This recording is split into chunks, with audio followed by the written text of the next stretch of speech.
E quem nos faz companhia e nos ajuda a entender esses números e, claro, como isso se aplica diretamente para o mercado brasileiro é Roberto Carlos Rafael, diretor da Germinar Corretora. Roberto, sempre um grande prazer recebê-lo no Bom Dia Agronegócio. Seja bem-vindo, meu amigo. Bom dia. Bom dia, Carla. É um prazer também imenso estar com vocês novamente e sempre à disposição. E um prazer estar com todos os ouvintes do Bom Dia Agro. Muito obrigada. Roberto, é um momento de preocupação e tensão para o mercado do milho ou essas baixas um pouco mais frequentes, elas se apresentam principalmente em Chicago com essa pressão ainda muito latente para o mercado da soja? Carla, a gente, na verdade, tem aí um cenário de milho que nós temos desde o começo do ano com excesso de oferta no Brasil, com um grande estoque de passagem, com um estoque de passagem também nos Estados Unidos já alto, que nós vamos terminar aí praticamente com 50 milhões de toneladas esse ano, são 50 dias de estoque de passagem.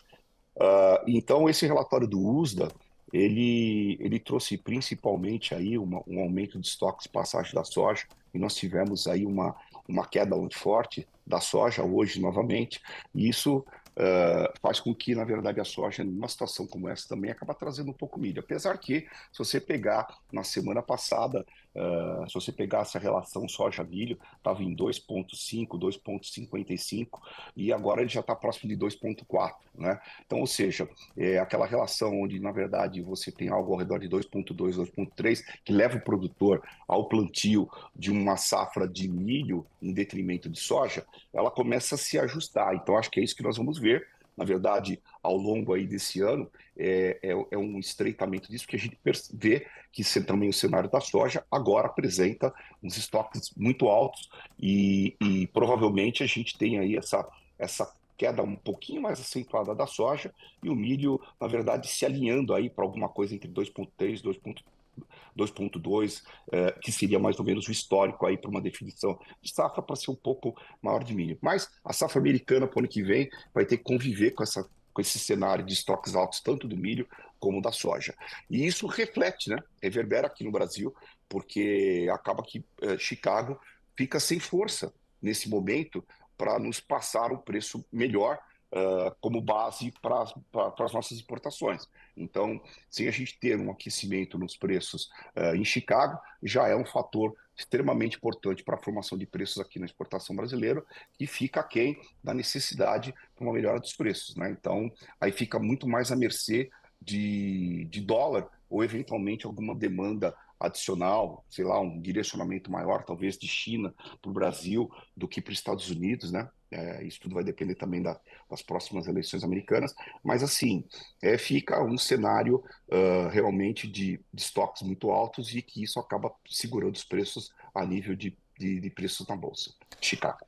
Agora, Roberto, como é que você vê essa maior oferta entregando competitividade para o mercado? O milho americano vai ocupar um espaço diferente, maior, ali no radar dos importadores nessa próxima temporada, com essa oferta robusta, esses bons estoques. Isso tudo deve atrair um pouco mais de demanda e ajudar a equilibrar os preços. A oferta está quase posta, já já a gente começa a ver as colheitas começando nos Estados Unidos.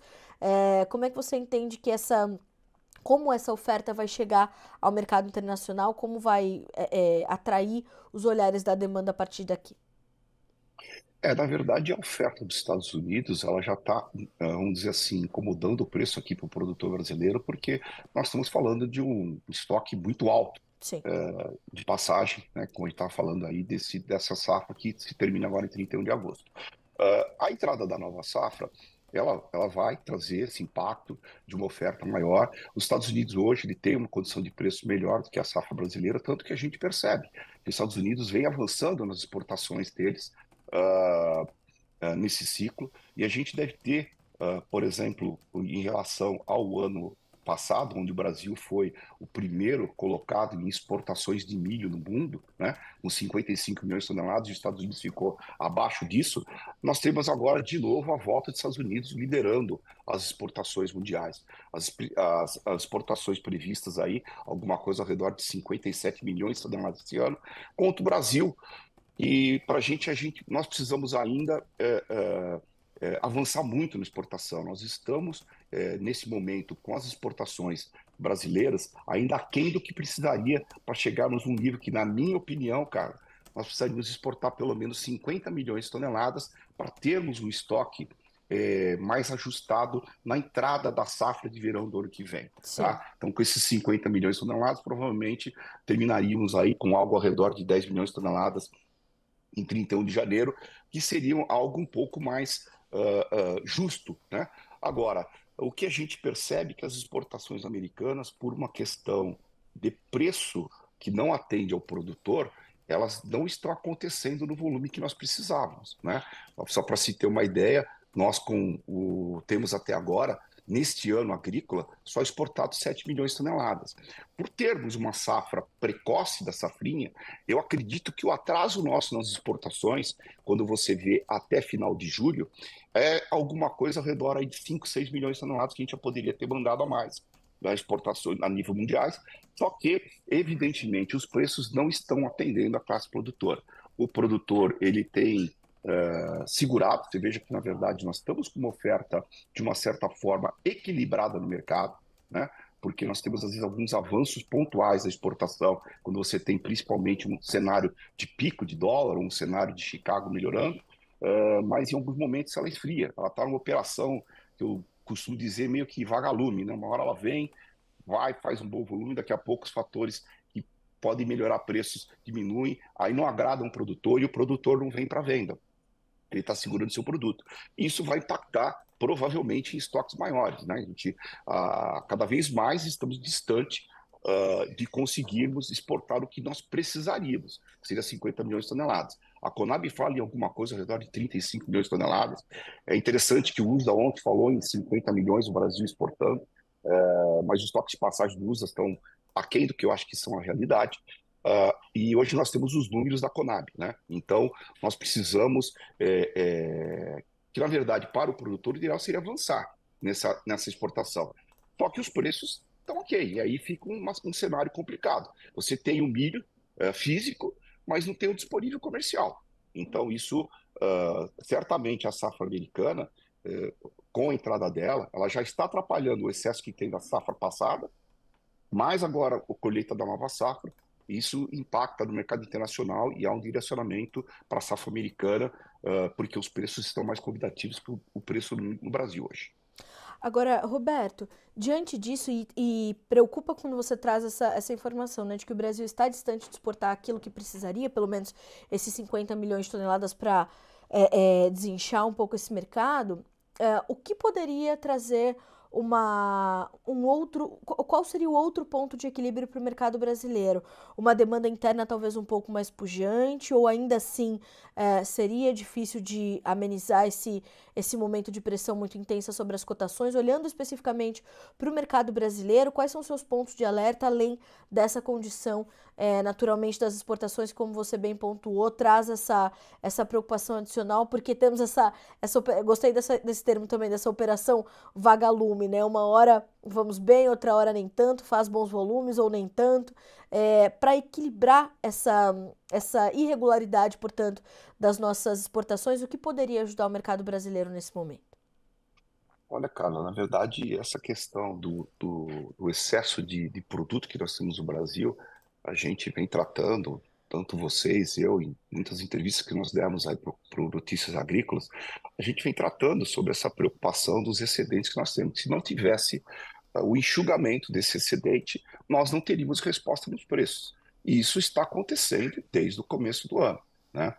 Se você for ver os preços de início do ano que chegaram a bater lá R$ 70 por um momento, mais ali de período de festa, de especulação e tal, de repente o milho caiu para um patamar aí de R$ 60 e cá estamos aí numa faixa aí de 58 a 65 desde o começo do ano. Então os preços não mudaram, mesmo com o dólar subindo praticamente. Chegou a dar um pico aí de 18% de alta do dólar em relação ao início do ano. Sim. Então, o ideal é exatamente enxugar esses excedentes, né, cara? Certo. Infelizmente, em termos de consumos, os consumos esperados no ano, que são algo ao redor de 84, 85 milhões, trazem aí, inclusive, a anualização do consumo do setor de etanol. que para esse ano aqui já vai responder aí com consumo de praticamente 15 milhões de toneladas de milho. Já está incluso nesses números. Então, nós não temos nada de diferente de demanda extra ou de uma aplicação nova de produtos agrícolas, às vezes demandam tempo, alguma coisa nova, como apareceu o etanol, pode ser alguma aplicação mais nova que a gente possa ter no futuro, mas eu acho que a grande bandeira para a gente mudar isso, mas não é agora para essa safra, mas ao longo do tempo, é um processo que vai levar um tempo, é exatamente o setor de biocombustíveis, seja no milho como na soja. Quando tiver esses excedentes, esses setores precisam consumir mais.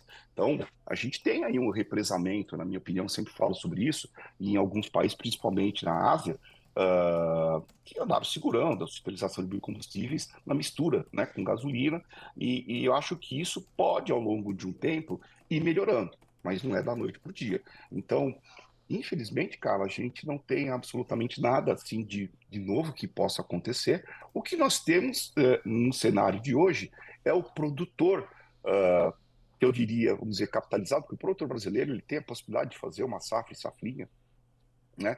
Então ele acaba tendo teve um ganho aí na soja, no milho muito menos, alguns até que talvez com prejuízo no milho, que ele acaba conseguindo, né, segurar o seu produto, que é o que ele tem feito, né? Então acaba na verdade segurando alguns fatores fundamentalistas que nesse momento indicam até que os preços deveriam ser mais baixos do que estão agora, para ajustar esse escoamento do produto para fora do país. Só que não atende ao preço produtor. Agora, isso vai trazer um impacto lá na frente, impacto de questão logística para a safra do ano que vem, né? Então, assim, eu acho que, infelizmente, eu não consigo enxergar nada diferente a não Sim. ser a gente ter que esvaziar o excedente através das exportações. Só que é um preço nada convidativo, como a gente está falando aí mais uma vez aí durante a entrevista, que a gente tem que frisar que é isso que está acontecendo, e o produtor não vende, né? Então, eu acho que é isso, Carla. Infelizmente, é um cenário complicado no milho, que não é só um cenário a nível de Brasil, que é o que a gente fala nos Estados Unidos, estoque esperado para o ano que para esse ano 48 milhões de toneladas, no final desse ano, o próximo ano 53 milhões de toneladas. É exatamente, se transforma esses milhões de toneladas por dia atualmente, tá? Então são 53 dias de estoque, é muita coisa. É 53 dias de estoque que você tem para a entrada da nova safra, né? Então é muita coisa. E o Brasil também caminha aí, na verdade, ficando atrás nas exportações, né? Não chegando a a um acordo de preço para o produtor exportar mais, vai acabar ficando com mais produto para a entrada do ano que vem, e isso vai impactar a questão da soja. O que tem alguma coisa que nós já falamos nisso na entrevista é que, é lógico que se a gente tiver, principalmente, eu acho que eu vejo em termos de custo de, de preço de produto e custo de produção, pior o cenário lá nos Estados Unidos. Isso pode impactar em algum momento, se tiver uma continuidade, né? Em redução de áreas de arrendamento, e aí se diminuir algumas áreas, né? Mas, por enquanto, isso é uma mera especulação. Então, para o momento, é difícil dizer alguma coisa que possa melhorar, tá, cara? Infelizmente. Eu te pergunto isso, Roberto, porque eu imagino que o produtor esteja numa situação ali de definições, inclusive para a segunda safra de 2025. Numa última entrevista que eu fiz com um analista do mercado de fertilizantes, ele me dizia duas coisas, né? Ele falou, Carla, nesse ano nós temos uma discussão diferente de anos anteriores, quando nós falávamos sobre qual será o custo de produção e quanto o produtor de milho já adquiriu dos seus fertilizantes. Para essa próxima safra, para essa próxima temporada, as discussões serão quanto vai se plantar de milho no Brasil. O produtor já tomou sua decisão se vai ou não plantar milho. Então, a rentabilidade do milho nas próximas temporadas vai ser algo muito frequente nessas discussões. Você enxerga assim também, Roberto? Concordo plenamente. Ao longo do tempo, a gente tem visto, na verdade, um aumento de área na safra de verão, em detrimento da área de milho, isso porque a soja realmente aqui, mais ainda, ela tem uma margem de ganho maior para o produtor, e para esse ano é mais um ano de preocupação. Então, enquanto o produtor vai investir em tecnologia, a safra de verão, a gente já espera uma redução, mas ainda é precoce dizer, né? Porque produtores começaram só agora no Rio Grande do Sul a plantar, Enfim, mas é um tema que vai estar aí.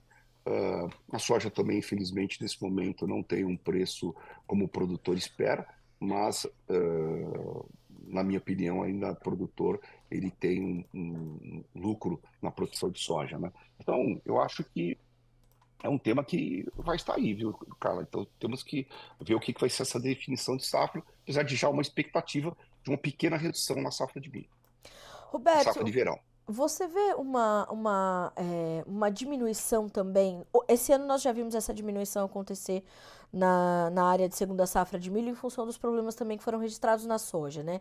Inevitavelmente isso se refletiu.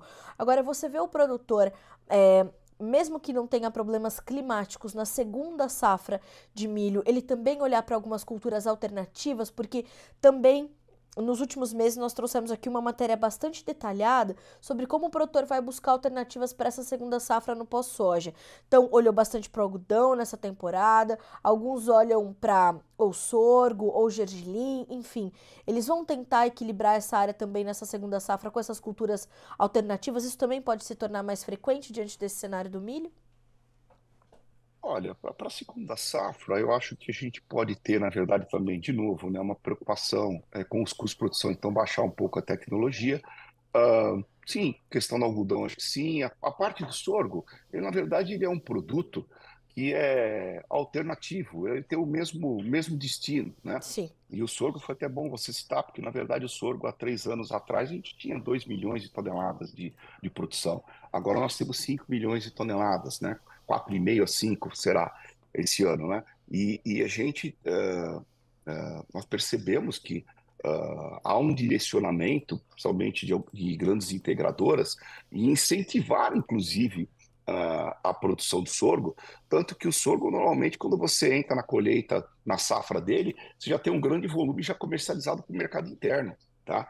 Então, o sorgo, ele viria como uma alternativa, ele, lógico, tem uma produtividade melhor que o milho, mas ele também atende o setor de rações, ele entra substituindo o milho. Então, a gente percebe esse avanço do sorgo, nada assim muito significativo, mas é uma alternativa para o produtor, para um custo menor, e principalmente em regiões onde a gente tem preocupação climática, né? Que nem, por exemplo, aqui o estado de São Paulo é um estado complicado para a produção de safrinha. Ele foi o pioneiro na safrinha ali do Paraná há muitos anos atrás. Hoje a gente tem visto, na verdade, as áreas de milho caminhando muito para a produção de sorgo, inclusive, tá, Carla? Sim. Então, mas ele é alternativo, né? E isso tem. Essas discussões também vão acabando se tornando mais frequentes, né, Roberto? Roberto, a gente tem algumas perguntas aqui para você. Eu vou começar pelo Nesto. Ele diz assim: como se comporta ou como deve se comportar o mercado do milho nesse tempo um pouco mais quente e a estimativa de produtividade do grão nesse tempo? Ele fala conosco de altos no Piauí. E tem uma outra pergunta para ti também, Roberto, também de Altos no Piauí, perguntando sobre essa demanda por lá. É da Suiane Alves. Qual a demanda estimada para o milho nessa região de Altos no Piauí e como isso influenciará os preços e a disponibilidade do produto? É um momento onde o mercado vai também apostando não, mas refletindo uma regionalidade maior, Roberto? Sim, o mercado de milho, ele vem uma constante mudança, né? Pensar que, por exemplo, lá no começo dos anos 2000, você tinha uma produção de milho no Mato Grosso, alguma coisa ao redor de 5 milhões de toneladas. Hoje você tem 50. Nós não tínhamos nada de indústrias de etanol. Quer dizer, o consumo no estado do Mato Grosso, que naquela época, pelo que eu me lembro, era 1 milhão de toneladas. Aí 4 começou a ir para exportação. Aí começou a iniciar o nosso processo de um grande player exportador mundial, né, cara? Então, é uma dinâmica, o tabuleiro está toda hora se mexendo, tá? Então, isso vai mudando ano após ano. Eu acho que nós estamos falando aí coisa de mais de 20 anos atrás, mas as coisas passam rapidamente, né? Então, assim, eu acho que é isso. Agora, com relação especificamente ao Nordeste, você veja, de uns anos para cá, a gente criou a terceira safra, né? Que é a da Exato. Cealba, né? Que você começa a sua colheita aí no período de outubro, já é uma safra aí praticamente 2 milhões e poucos toneladas. eu não tenho os números exatos agora, e também houve uma mudança muito grande com a instalação de grandes portos no Arco Norte, e isso é que tem ajudado essa região aí do Piauí, Maranhão, e que em alguns momentos, né, a gente tem até uma dificuldade para abastecimento do mercado interno lá do Nordeste, porque há um direcionamento para as exportações quando você tem um preço competitivo nas exportações, né? Ali sofre um pouquinho com questões logísticas, mas também a exportação tem ajudado demais os produtores dessas regiões, né? E eu acho que isso não vai parar. Eu acho que, na verdade, a nossa tendência é cada vez mais nós exportarmos.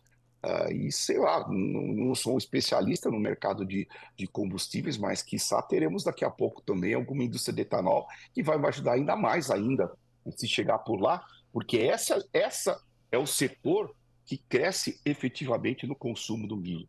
Foi ela que salvou a agricultura lá do começo dos anos 2000, que a gente já Sim, falou sobre isso, em uma, acho que a última oportunidade, com o aumento do petróleo, aí os Estados Unidos começou a produzir, saiu aí de zero de consumo de milho para etanol nos anos 90, para agora consumir 140 milhões de toneladas de milho. Isso houve uma absorção diária e fez com que os preços subissem, né?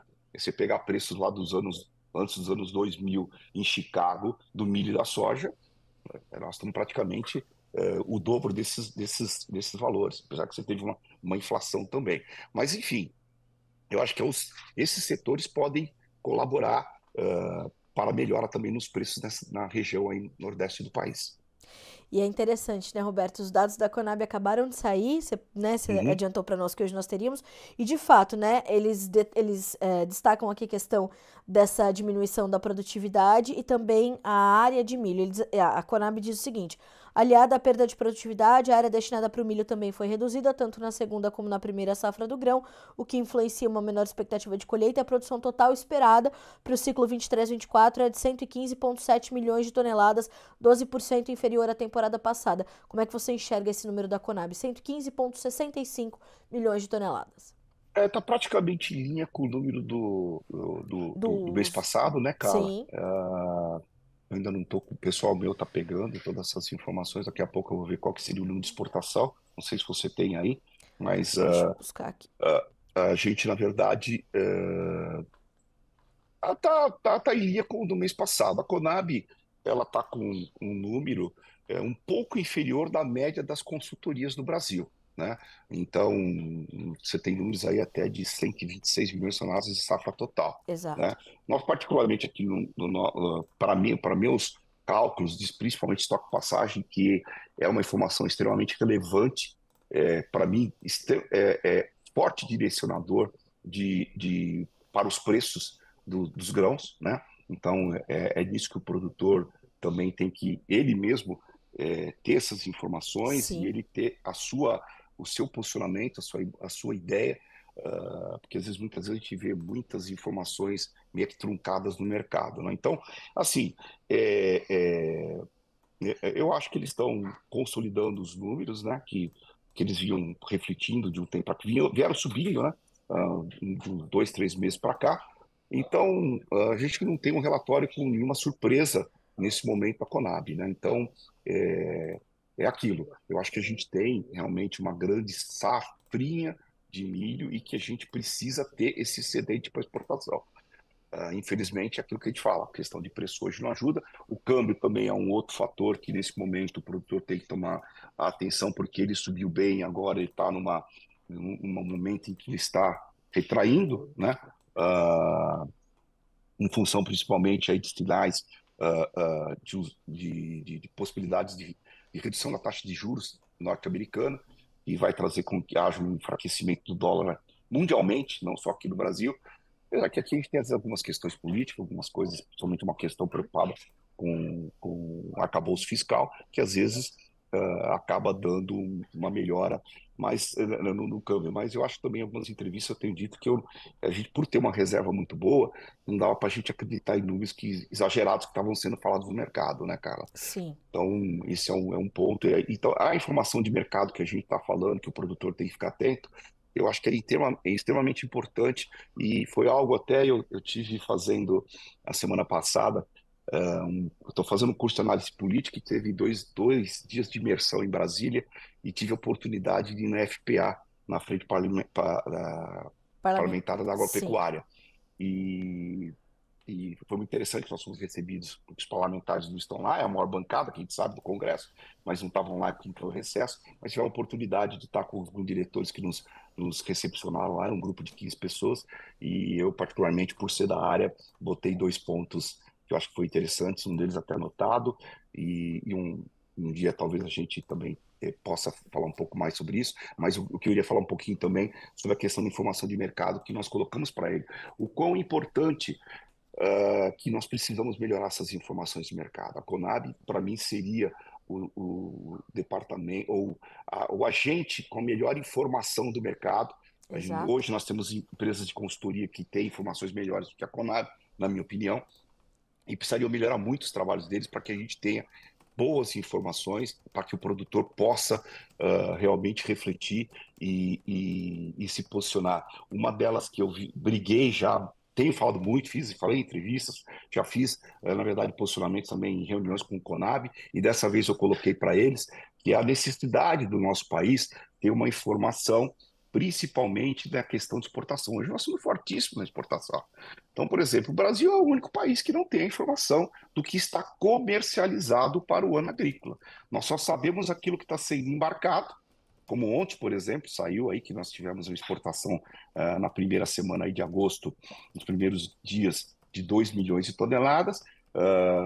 O mês passado nós tivemos uma exportação abaixo de 4 milhões. Quer dizer, a gente só tem a informação daquilo que está saindo, mas e aquilo que está comercializado? Essa informação é importante para o posicionamento para o produtor, né?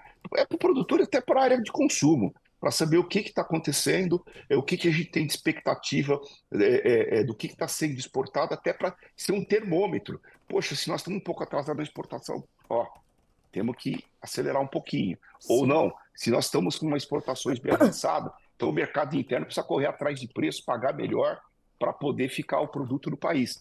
Então, a informação de mercado, ela é extremamente, vamos dizer assim, a inteligência de mercado, ela é extremamente necessária no país para nós melhorarmos, para que o produtor possa, produtor com agroindústria, se posicionar melhor na sua comercialização, no seu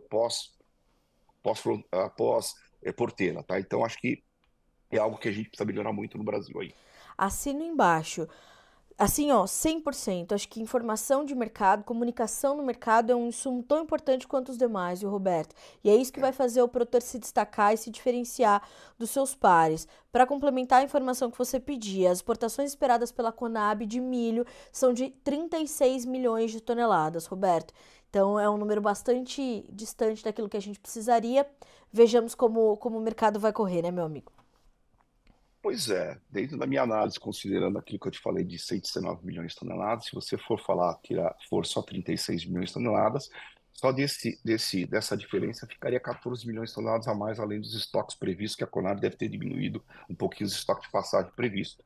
Ah, e eu quero alertar até a classe produtora aqui, por exemplo, os números que a Conab previu, por exemplo, no mês passado, 7 milhões e 600 mil toneladas, se tivesse que nem, por exemplo, o ano passado ter terminado com 7 milhões e 100 mil toneladas, se fosse uma realidade isso, os preços teriam sido outros, tá, Carla? E não é. Aí que a gente fala da inteligência de mercado. Essa informação não é boa. Dá uma impressão de que, não, vai melhorar os preços porque nós não temos estoque. Está aí demonstrando, na minha opinião, que não é uma informação, para mim, precisa para o mercado. Acho que até o mercado, de uma forma geral, alguns não levam em conta, né? Principalmente a área de consumo. Então, assim, esses 36 milhões de toneladas, eles melhoraram um pouquinho em relação ao mês passado. Aquém, eu acho que é aquilo que a gente precisa para deixar os estoques mais justos para uma entrada da safra de verão do ano que vem. Ótimo. Roberto, te agradeço muito pela companhia. Tem um recadinho aqui do Frederico Paes para você dizendo o seguinte, ó, sabe muito de milho, sabe tudo, né, Roberto? Obrigada, viu? Sempre um privilégio ter você com a gente. Não, Kelly, na verdade a gente está sempre aprendendo, né, É Carla? verdade. Você é que sabe muito de todas as culturas, adoro ver seu Imagina. programa. E, mas eu acho que é isso, eu acho que é sempre meu inteiro. Eu estou numa fase que a gente está já pensando daqui a pouco uma aposentadoria, Que é e quem me isso? conhece sabe que, na verdade, sempre o nosso interesse é tentar trazer aquilo que a gente acredita. A gente pode estar errado na análise, mas nunca teremos uma posição assim enviesada e sempre querendo compartilhar conhecimento, cara. Isso é muito Isso que é o mais importante. importante, né? Tem que ser assim. Sim. E pode se aposentar que a gente vai atrás de ti, Roberto. A gente vai te achar. Você é meu conterrâneo, então assim, ó, eu conheço Mojimirim com a palma da minha mão, eu te acho, hein, Roberto Carlos Rafael. Ah, não, não, com tranquilidade, mas eu falo isso, mas eu acho que eu tenho mais ainda uns 10 ou 15 anos ainda Se, pela frente. se Deus Eu já vi quiser. corretor de mercadorias com 90 anos liderando reuniões em Secretaria de Agricultura Tá aqui de São vendo, Paulo, né? então pode ser que eu fique até um pouco mais sensível. Eu acho bom, eu acho bom. Ah, legal, Roberto, Carla. uma ótima semana pra você, pra todo o time da Germinar, meu amigo. Até a próxima. Obrigada. Um abraço. Muito obrigado a você e a todos os ouvintes do Bom Dia Agro, tá? Obrigada, Roberto. Até Até mais. lá, até Até mais. logo.